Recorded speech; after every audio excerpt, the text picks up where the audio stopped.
আজকের দিনে কি কি হয়েছিল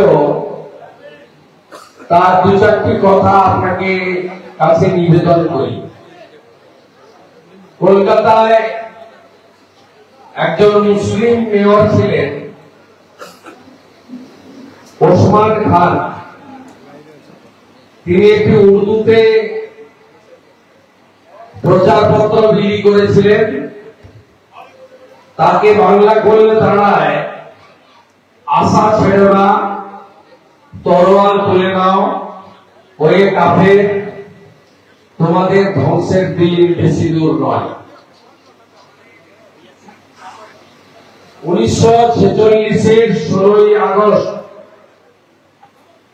ভোর 4:30-এ মর্নিং ওয়াকে বেরিয়েছিলেন অনেক হিন্দু। তার মধ্যে একজন হিন্দুকে খুন করার মধ্য দিয়ে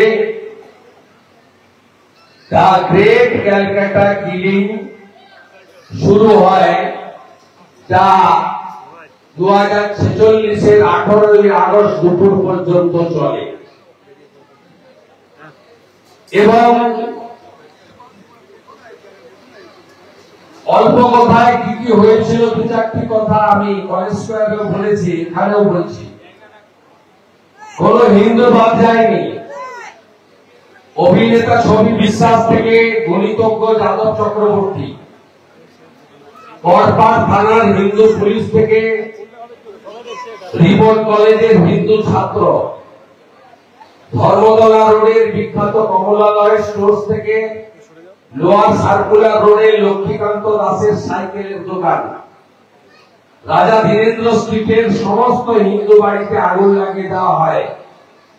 পলাশির যুদ্ধের থেকেও বেশি হিন্দুদের মৃত্যু হয় ওই দিন। উদ্দেশ্য খুব পরিষ্কার ছিল। মোহাম্মদ আলী জিন্না তিনি কলকাতা সহ অবিভক্ত বঙ্গ চেয়েছিলেন। তাই অবিভক্ত বঙ্গে তখন 55% ছিল মুসলমান, 45% ছিল হিন্দু। তাই কলকাতাতে হিন্দুদের একদম নির্মূল করার জন্য পরিকল্পিত দ্য গ্রেট ক্যালকাটা কিলিং সংগঠিত হয়েছিল ডাইরেক্ট অ্যাকশন ডে হিসেবে। আমরা নতুন প্রজন্মকে এবং আগামী প্রজন্মকে বলতে পারিনি যে কষ্টার্জিত স্বাধীনতা, পশ্চিমবঙ্গ প্রদেশের সৃষ্টি কিভাবে হয়েছিল। আমরা বলতে পারিনি কোজাগরী লক্ষ্মী পুজোর দিন অবিভক্ত বঙ্গের নোয়াখালীর গণহত্যা, হিন্দু নিধন কেন হয়েছিল। আমি এতদিন পরে হলেও, যেমন 370 এবং 35-এর এ সরাতে অনেক সময় লেগেছে, সেকুলারিজমের ধাক্কায় ভোট ব্যাংকের রাজনীতিতে ধর্ম যার যার উৎসব সভার এই সমস্ত গাল ভরা স্লোগানের জন্য সময় লেগেছে, কিন্তু হয়েছে দেশের প্রধানমন্ত্রী নরেন্দ্র মোদীজির নেতৃত্বে। কাশ্মীর ফাইলস ওপেন হয়েছে, হিন্দু পণ্ডিতদের কথা সবাই জেনেছে। একইভাবে দেরিতে হলেও the great Calcutta killing day সামনে এসেছে। বিবেক অগ্নিহোত্রীরা বেঙ্গল ফাইলস আজকে লঞ্চ করেছেন। ছোট্ট হলেও মর্যাদার সঙ্গে গোপাল মুখার্জির মূর্তি প্রতিষ্ঠা হয়েছে। কলকাতা হাইকোর্টের হস্তক্ষেপে কলেজ স্কয়ার থেকে রানী রাসমণি ধ্বজ নিয়ে গোপাল মুখার্জি ল প্রণাম বলে মিছিল হয়েছে। তাই আমরা সবাই আশাবাদী যে আমরা আমাদের বর্তমান প্রজন্ম আগামী প্রজন্মের কাছে হিন্দুদের অস্তিত্ব রক্ষা কেন করা উচিত সেটা বোঝানোর কাজ আজ থেকে শুরু করলাম। আমরা সফল হব হব হব। ঘটনাচক্রে আজকে শুভ শ্রীকৃষ্ণ জন্মাষ্টমী। প্রভু শ্রীকৃষ্ণ তিনি সমস্ত অশুভ শক্তিকে বিনাশ করেছিলেন। আশা করব আমরাও রাষ্ট্র বিরোধী, সনাতন বিরোধী এই অত্যাচারীদেরকেও আমরা প্রভু শ্রীকৃষ্ণের আশীর্বাদে শেষ করতে পারব।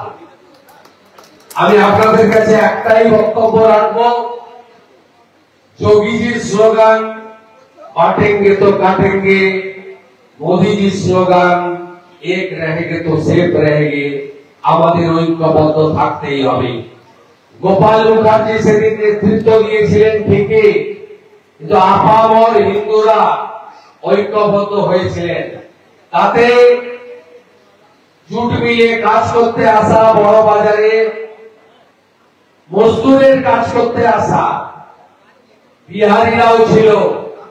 সেদিন কিন্তু হিন্দি ভাষা, বাংলা ভাষার লোকেরা একসঙ্গে লড়েছে। সেদিন কিন্তু শিখ সমাজ গোপাল মুখার্জিকে সাথ দিয়েছে। মমতা ব্যানার্জি কখনো মুসলিমদের কাছে গিয়ে উর্দু স্পিকিং মুসলিম, বাংলা স্পিকিং মুসলিম বলে না, হিন্দুদের কাছে এসে বলে বাংলা ভাষী হিন্দু আর হিন্দি ভাষী হিন্দু।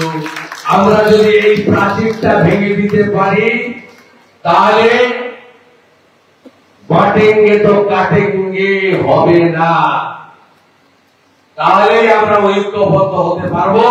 আর আমি কথা দিতে পারি পশ্চিমবঙ্গের বিরোধী দলনেতা এবং রাজ্যের প্রধান বিরোধী দল বিজেপির একজন বিধায়ক হিসেবে, পরিবর্তনের সরকার যদি আসে, গোপাল মুখার্জির নামে রাস্তা, গোপাল মুখার্জির পূর্ণাবয়ব দণ্ডায়মান সরকারি মূর্তি এবং 16ই আগস্ট কালা দিবস হিসেবে প্রত্যেক বছর পালন হবে। ফেলা হবে দিবস হবে না, কালা দিবস হিসেবে পালিত হবে। আমাদের ভিডিও ভালো লাগলে লাইক এবং শেয়ার করুন। কমেন্ট সেকশনে গিয়ে জানান আপনাদের মতামত।